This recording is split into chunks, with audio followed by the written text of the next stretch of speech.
What's up, everybody?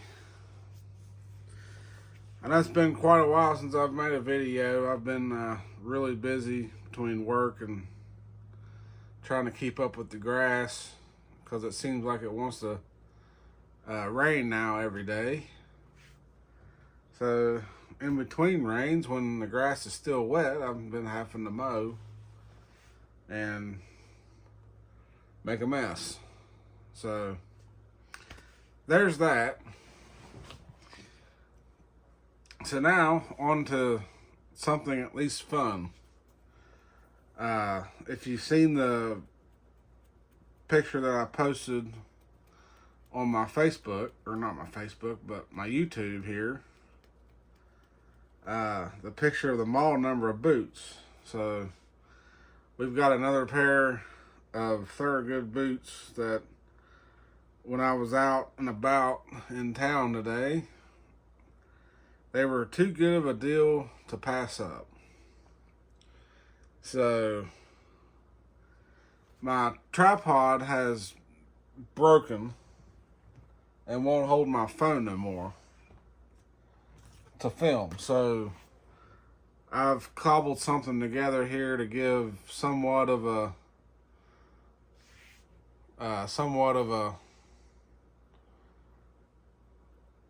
way for my phone to set on here and film. So I've really got to watch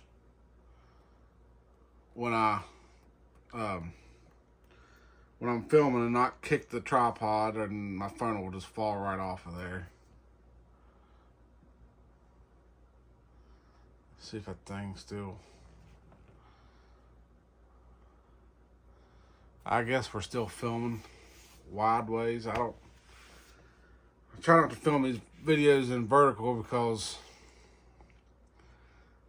these longer videos should always be filmed wideways anyways, and I'm hoping I'm filming wide instead of vertical or horizontal. But anyway, so the model number of these is the 804 4248. These are an 8-inch Crazy Horse American Legacy series. So the leather is Crazy Horse, which I do happen to like that leather quite a bit. It's a very durable and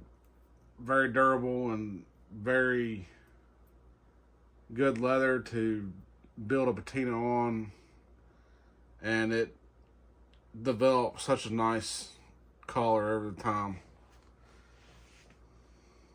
My cat is getting close to the tripod and was sniffing on it. I'm like, don't you be rubbing your head on it and knocking around on it, my phone will fall off. So, okay, she's went off and doing her own thing over there now. I know this probably ain't the best thing in the world, but like I said, my tripod broke, so I'm going to have to get another one. So, for now, I'm trying to get this. Okay. So, part of what my phone is setting on is in the shot. So I'm gonna have to apologize for that, and we'll just have to make do until I can get a hold of a new tripod. This tripod was junk anyways. I bought it years ago thinking it was going to be a good tripod, and it has slowly but surely destroyed itself. And now we're to the point where the piece, and there it went. Yep, just like I told you. If a fly farts on it, it will fall off. So, I guess a fly farted on it and it fell off. Okay. So, my apologies for that. I don't know why my phone fell off that time. I didn't even touch it. So either a fly farted on it, or I've got a ghost in here that knocked it off. So,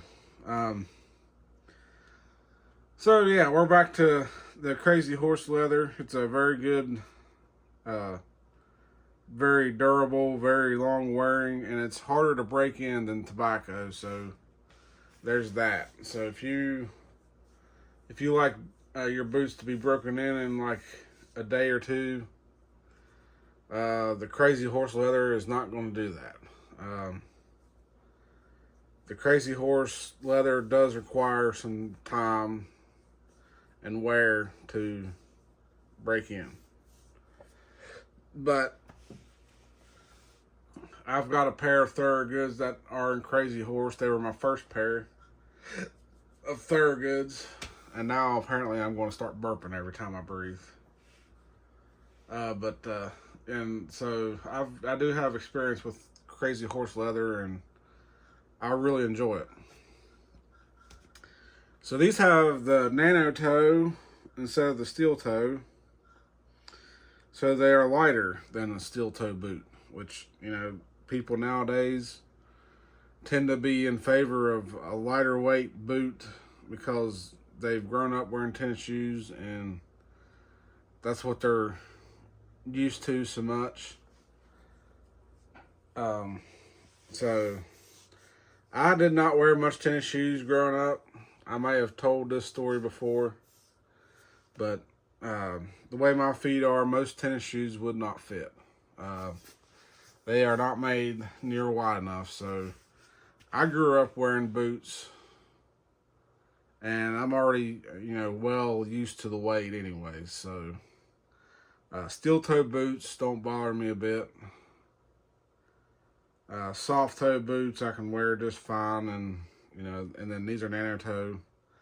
I've got a pair of Thorogoods that have the Nano toe, and they are the Genesis series, which is the newest series of boots that Thorogood come out, and I'm going to be doing a video on those here probably within the next couple days, because I've been wearing those around a little bit, getting them broke in, and I've got to let y'all know how the cemented construction is holding up so far.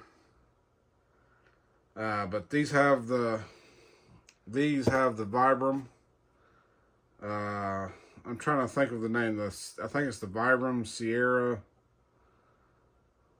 outsole. I think, I'm not sure, but if anybody's ever was in the military at one point in time, they actually had a military boot that had the same Vibram outsole on it for a while, and then they changed, you know, like the military does, they changed things up to something else.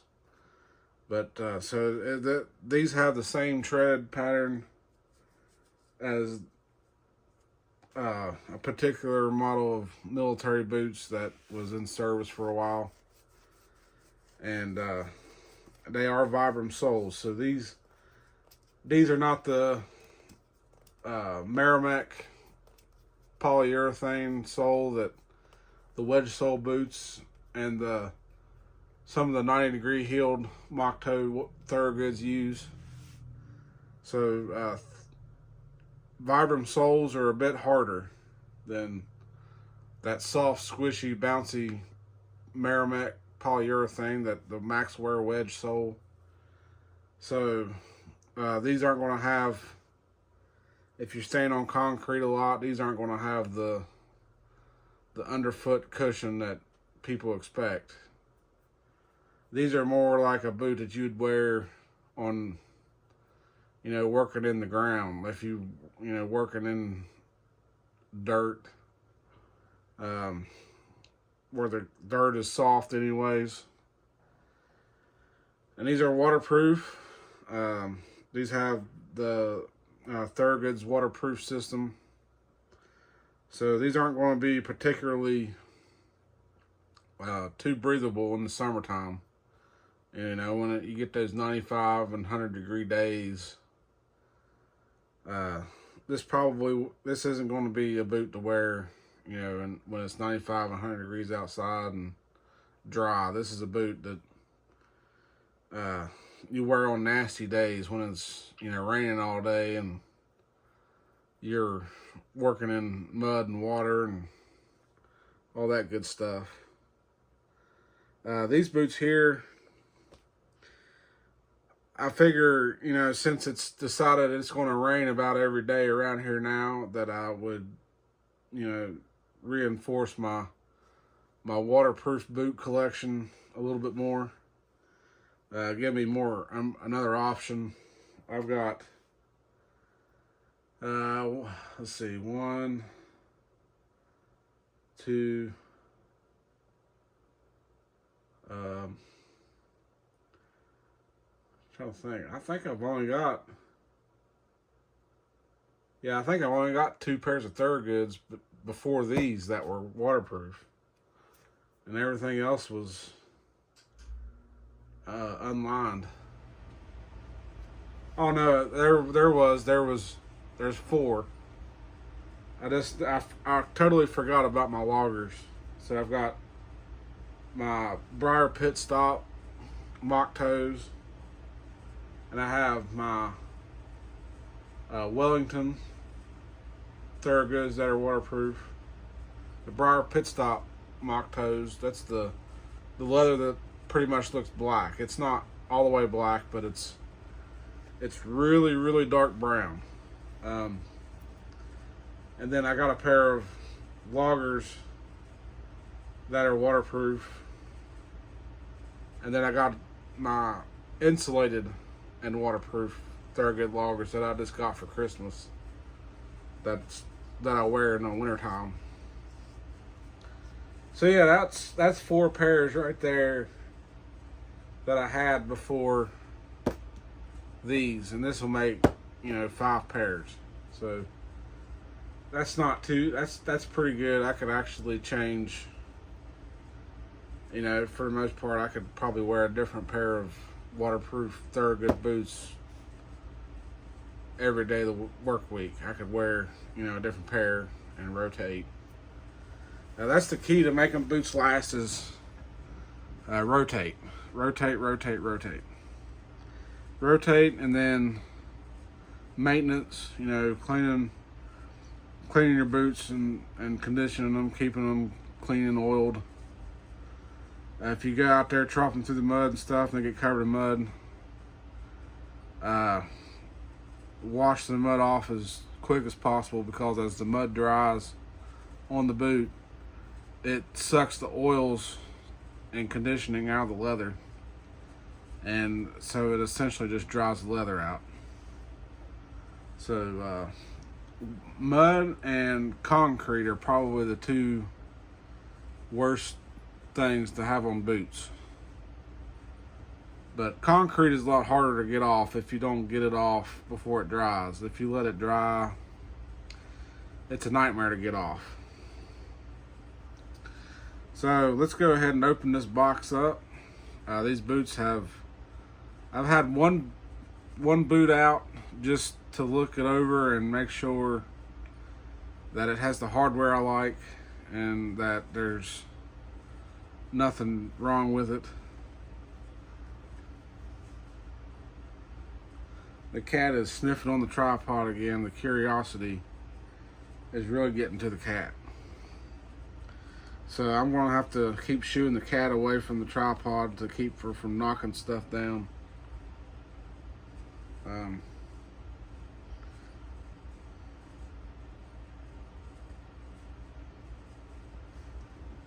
Go somewhere, cat.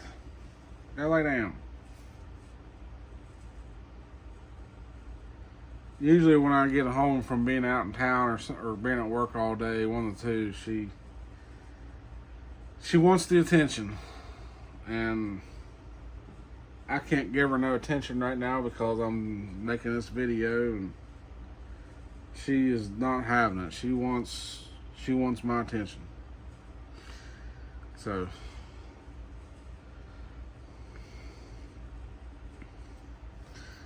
she will eventually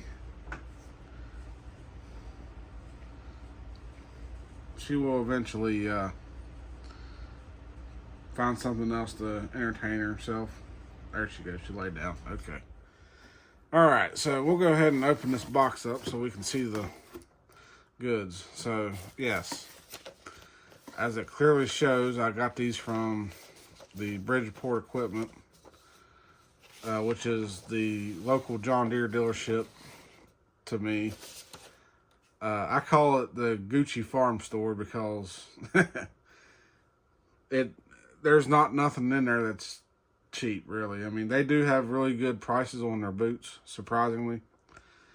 But I think it's only because it doesn't have the John Deere name on it, and they can't figure out how to put the John Deere price tag to it. So they just opted to make boots a little bit more affordable. And these were actually on sale at the Bridgeport Equipment. So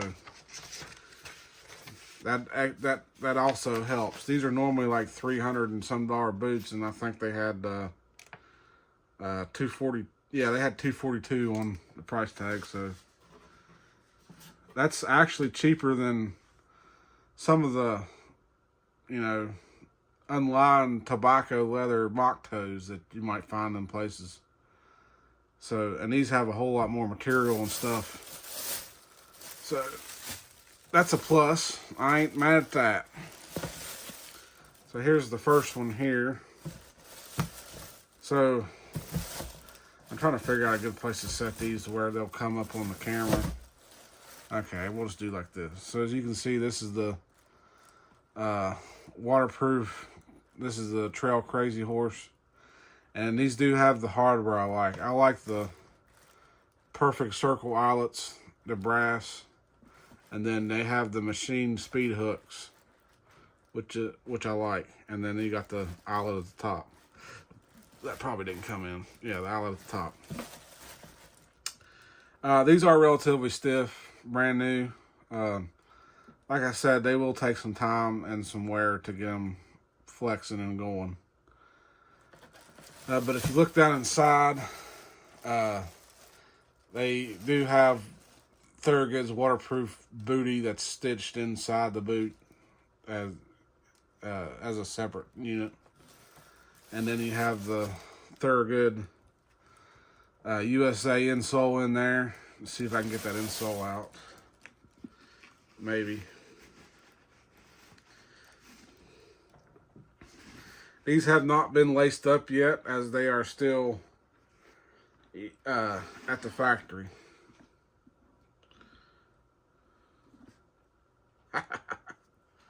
Okay, so yeah, there's the Thorogood USA insole that like virtually never wears out. Underside of it there, they have still have the shock absorption pads in the ball of the foot and the heel. It used to say "Made in USA" stamped in the ball of the foot pad, and it doesn't now. They've just put it down here now, but it's mostly all the same stuff. I mean, it's still the same good insole that never wears out. And then, of course, underneath that insole, you're going to have, there's an extra pad down in the bottom. Maybe a piece of pour-on pad or something in the heel down there. Nothing in the ball of the foot though. There is an extra pad down there, so that's kind of helping. That helps there too. These definitely have not been laced up before by anybody. Nobody's ever walked around in the store in these trying them on, which is good. It's not a deal breaker, but you kind of don't know if somebody's tried this boot on, you know, with no socks on and just had their bare feet down in there and stuff like that. So it definitely is a little added peace of mind to know that nobody's ever had this boot on their foot. I'm trying to get that.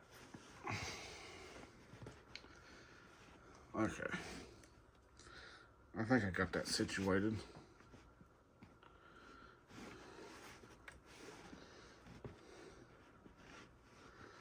I don't know if I do or not.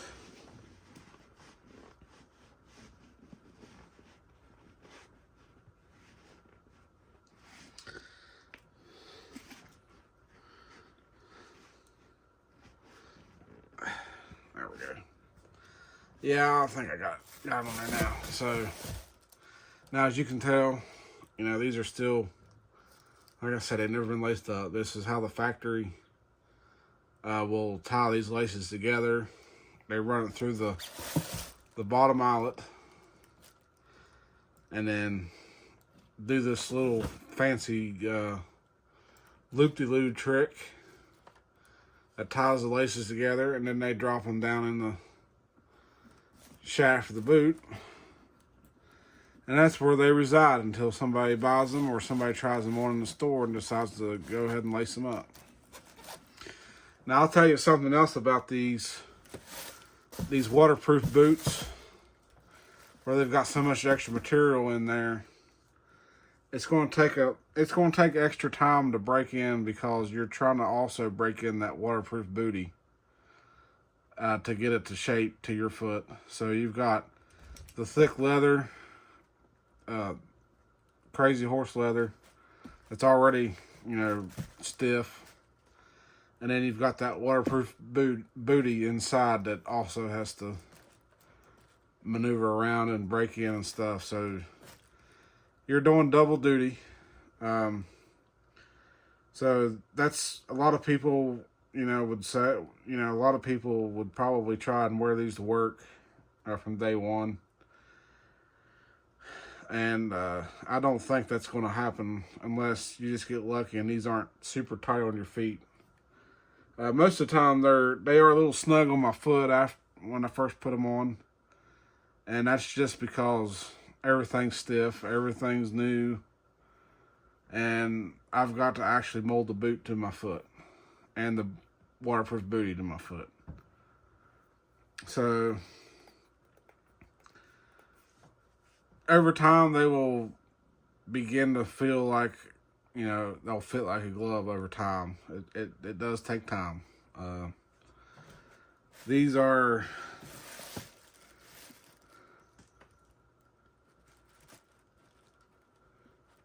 okay. So we've got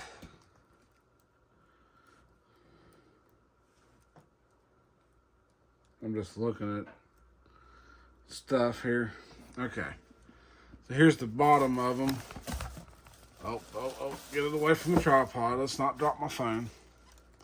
So here's the bottom, the Vibram sole. Now, somebody that's served in the military at one point in time will likely recognize this tread pattern, because, like I said before, they were on a pair of military boots at one time. They used this same tread pattern. So it's a damn good tread pattern. And then, of course, you've got the synthetic welt. A lot of people thinks this is a leather welt on these just because they are colored like leather, but no, this is not leather. This is synthetic. And the synthetic welts I've never had a problem with. Now, what that usually means with synthetics is in the wintertime, they will tend to crack apart because of the cold temperature, and the flexing of that welt will over time cause the welt to crack apart. And with a leather welt, that doesn't happen. So, you know, there are pros and cons to both ways. A leather welt will typically make a boot more expensive at the build cost and the cost of the consumer, because it's leather. So the synthetic welt does help drive down the cost a little bit, not a whole lot, because this is still a domestically made boot. It's made in USA of globally sourced components. You know, what do you do? But, you know, even that aside, this is still a really good looking boot. And this is a good boot to wear if you're going to be on a ladder a lot, because it is a 90-degree heel, and it does have tread for ladder rungs, and it's got a shank in it. If you've ever stood on a ladder in a boot that didn't have a shank in it, your foot is going to be hurting after about 10 seconds of staying on that ladder. So that's what the shank is for. The shank is to provide support while you're standing on a ladder rung, so your foot doesn't have to, confiscate for it and make it start hurting. So that's the first boot there. Everything looks to be in pretty good order here. I know lately Thorogood has been having some quality control issues with, some of their boots in the past, but I think that was mainly when they were transferring over from the old plant to the new plant. And I think they've got everything sorted out now to where everything looks to be in pretty good shape. I'm looking around everything. When I worked at the Toyota plant, they used to call me Eagle Eyes over there because I was spotting like everything. I was spotting all the quality defective parts and the tiniest little stuff. And so they just nicknamed me Eagle Eyes over there. So I'm just kind of using that skill set that I naturally have to look these over and make sure these are in good shape. And these appear to be in pretty good shape. I would, as far as, quality out of the box, I would give these a definite pass. They are good to go. Of course, now these are, when fall gets here and it gets a little cooler outside, these are going to be awesome. I'll be able to wear these a lot more.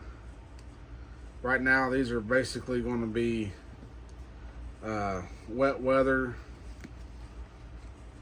only. And then when fall gets here and it gets cooler, these will be more wearable in the winter time, in the fall time. And plus, where they're nano toe, they're not going to transfer the cold air to the inside of the boot and make your feet freeze. That's a big complaint with steel toe from a lot of people wearing steel toes in the winter time. The boot tends to freeze. Now there is this place right here that I know a lot of people will probably want to see that and be like, well, you didn't see that. That's a quality. No, that's just where when they were stitching this down through here, and they have to stitch back and forth a couple times with a couple passes just to help reinforce that spot, because a lot of times on Thorogoods, this is a problem area over time where this will lift up from repeated kneeling down and stuff. And what they're doing is they're just giving us a couple extra passes just to help reinforce that. I would think it would be cool if they would put like a brass rivet right here, just to kind of help, reinforce that a little bit more. But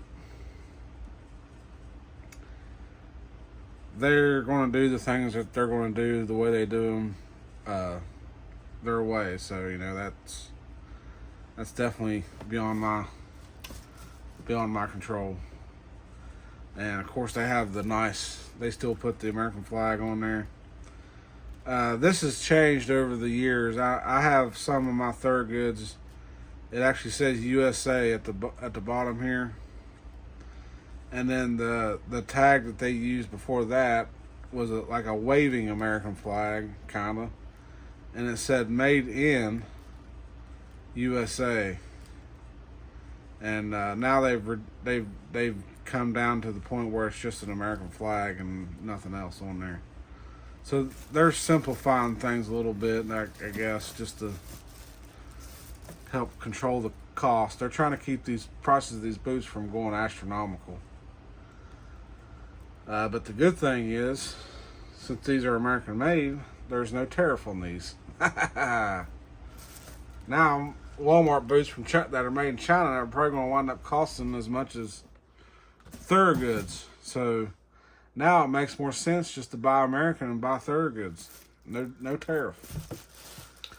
On the back here, we've got this back strap piece. I don't know if it's going to show up very good, but a little back strap.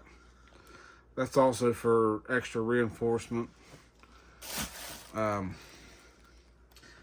pillow fell down. I've been using this pillow to prop it up so the cat can walk around it, but it will help deter her from trying to get over here and irritate me a little bit. She don't normally irritate me. It's just when I'm trying to do something like this, that's when she seems to want to stick her nose in here and disrupt the process. So that's that boot. And so we've got the other boot here has never been out of the box. Also never been laced up, so there's a plus. Both boots have not been laced up. Nobody's ever had either one of these boots on. And I know they'll never go back in the box the way the factory had them, but they're not going to be staying in the box anyways. I'm going to be wearing them.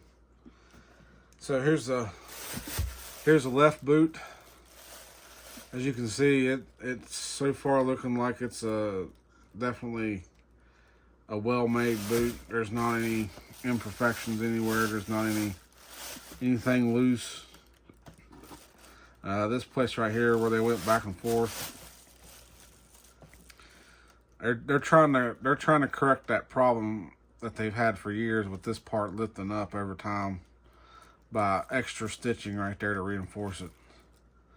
And I think it's cool because they've done it in a way to where it doesn't look too out of place. It just looks like the stitching is extra thick right there, and it's just because there's two rows of stitching right close together.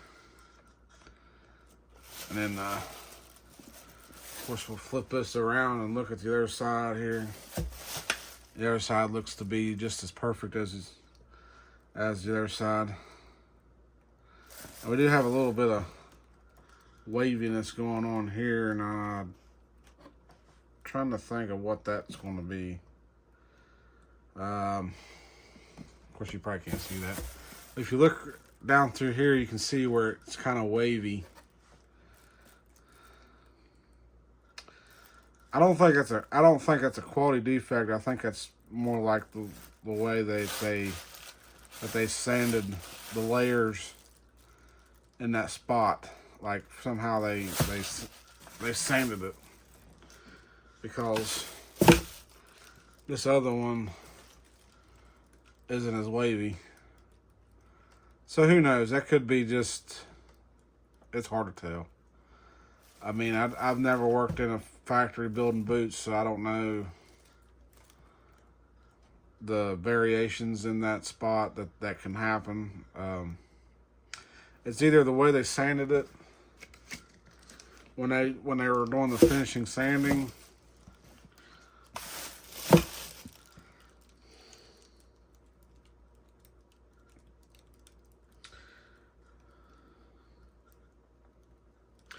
I'm not real sure.